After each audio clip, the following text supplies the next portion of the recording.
I'm Vishnupriya from CCMB, and our director is Dr. C.H. Mohan Rao. Of course, we are here because of all the encouragement and support which we get from CSR and our director, Dr. C.H. Mohan Rao. And we have two important social relevant products.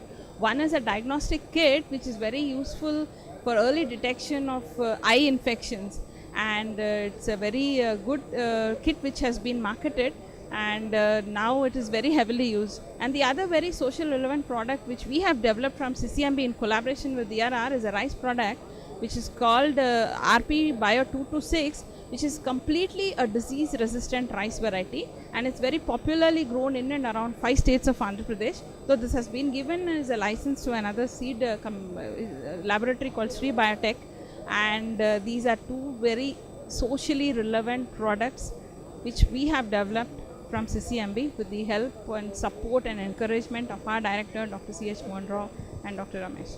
So, actually we have many more relevant products of this kind which will attract a lot of students towards science in various fields of science, like you call it from biochemistry to basic research to applied research and several different aspects.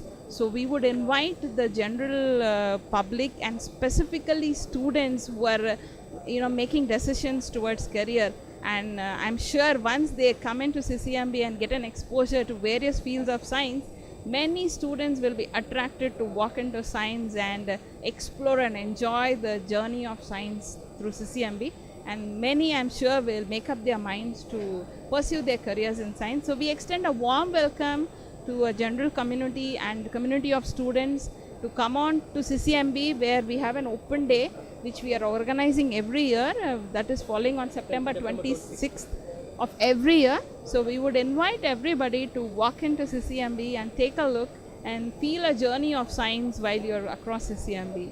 And once again, I extend a very warm welcome to all of you to walk into CCMB and feel the kind of privilege of what are the style and what is the depth of work which is going on in various fields of science. Thank you.